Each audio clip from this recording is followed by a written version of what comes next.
Russian Freedom Legion announced Russian officers joined Legion. After the Wagner Group rebellion, Russian leader Vladimir Putin's reputation within the military seems to have been severely damaged. Putin, who launched the invasion of Ukraine without the support of Russian army and people, is in trouble these days. Since the beginning of the invasion of Ukraine, it has been constantly on the agenda that thousands of Russian soldiers who did not want to take part in the occupied territories surrendered to Ukrainian troops. So much so that Ukrainian software developers created a program called I Want to Leave to make it easier for Russian soldiers to leave their units and surrender to the Ukrainian army. The reason why soldiers in the Russian army did not want to take part in the Ukrainian occupation was that they found the war pointless. In previous reports, we have reported the statements of Russian soldiers who surrendered to the Ukrainian troops. These soldiers were generally unaware of why and what they were fighting for, who found it pointless to fight Ukraine and were forcibly held at the front. So much so that there were even soldiers in the Russian army who were deceived under the pretext of exercise and sent on missions to Ukrainian territory. The problems experienced at the front also showed themselves in this country. When Russian youth were asked to join the army, a series of incidents took place in the streets of Russia. Russian youth set fire to recruitment centers, military registration offices, and institutions involved in the occupation of Ukraine. Russian people organized anti-occupation protests in many regions of Russia. But despite all this, Putin has not given up in the occupation of Ukraine. The problem of soldiers in the Russian army showed itself again with the Wagner Group rebellion.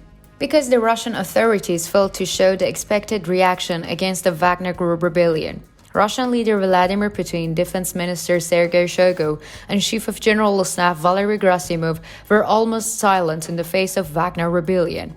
This situation attracted the attention of the frontline officials and led to decline in the support for Putin. The statements made by the Russian Freedom Legion the other day revolved this fact.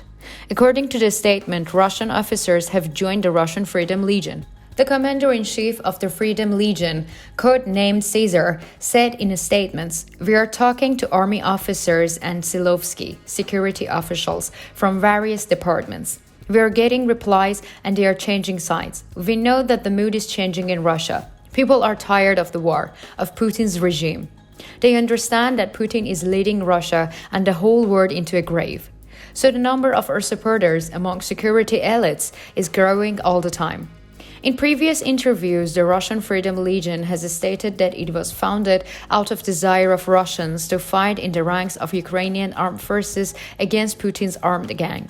The Legion says it cooperates with the Ukrainian armed forces, but that is the responsible for the attacks it carries out. Anti-occupation Russians can join the Legion and take part in the fight against Putin and his army. However, most of the anti-occupation protests in the streets of Russia are carried out by members or sympathizers of the Legion. The Russian Freedom Legion is made up of many different groups. Former Russian soldiers with Ukrainian relatives are one of them. Russian soldiers with close relatives and friends on the Ukrainian soil, who found Putin's decisions to invade Ukraine senseless, left the army when the invasion began. The majority of these soldiers joined the Legion, so much so that among the groups that make up Russian Freedom Legion, there are mostly former Russian soldiers. Another group that makes up the Legion is the Russians living in Ukraine. The majority of Russians who migrated to Ukraine due to the Putin's repression or who were born in Ukraine have also joined the Legion. Russians who do not want to lose their order and relatives in Ukraine are fighting for an end to the occupation. Another group in Russian Freedom Legion is made up of people living in Russia. When Putin started the invasion of Ukraine, Russians living in Russia who did not want to support the occupation joined the Legion and stood against Putin. This group serves not only on the front line but also in Russia. So much so that most of the fires and explosions that occur in Russian recruitment centers, military registration offices, and institutions involved in the occupation of Ukraine are carried out by the Legion members. Because in most of these places where these actions took place, there are white, blue, white flags of the Russian Freedom Legion or L signs, which are symbols of the Legion. Citizens who do not want to live in Russia or Ukraine but want to take a stand against Putin's occupation of Ukraine can also join the Legion. The commander-in-chief of the Russian Freedom Legion, codenamed Caesar, left his hometown of St. Petersburg with his family immediately after Putin launched his invasion of Ukraine. Caesar moved his family to a country outside Russia and Ukraine and settled in Ukraine to stand against Putin. Caesar uses a code name to avoid being recognized by the Russian occupiers and to prevent any harm to his family and relatives. Legion members all have code names.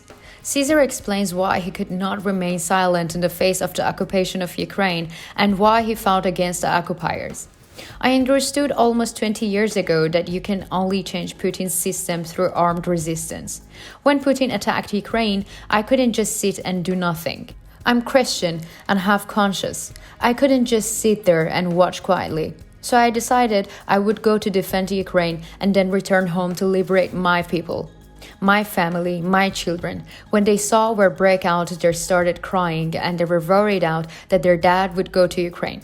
I told them not to worry and Ukraine will win. They all support me and are very proud of me, for which I am very grateful. Russian leader Vladimir Putin has suffered serious losses at home and on the front line in the wake of the Wagner Group rebellion. The Ukrainian army launched a spring offensive in early June and succeeded in expelling Russian invaders from Ukrainian territory, particularly in the Donetsk and Zaporizhia regions. So much so that Ukrainian Deputy Minister Hanna Malia recently announced that 8 settlements were cleared of Russian invaders. The Wagner Group rebellion accelerated the advance of the Ukrainian troops. The Russian army, which is losing its reputation and being cornered day by day, is insufficient against the Ukrainian army, which is advancing with successful operations. Since the beginning of the war, Ukraine has received military and material support from many Western and European countries, especially the United States. Many weapons and ammunition that will be effective in the course of the war, such as long-range missiles, state-of-the-art unmanned aerial vehicles, tank and air defense systems have been added to the inventory of the Ukrainian army. Putin, who sees Ukraine as a small morsel, is surprised by these developments and does not know what to do. Do you think Russian leader Vladimir Putin will give up his decision to invade? What are your thoughts on the Russian Freedom Legion? If you were a Russian, would you want to serve in the Legion? What will be the fate of the Wagner Group members and Yevgeny Prigozhin? What are your thoughts on the course of the war? We are curious about your opinions. Follow us for more updates.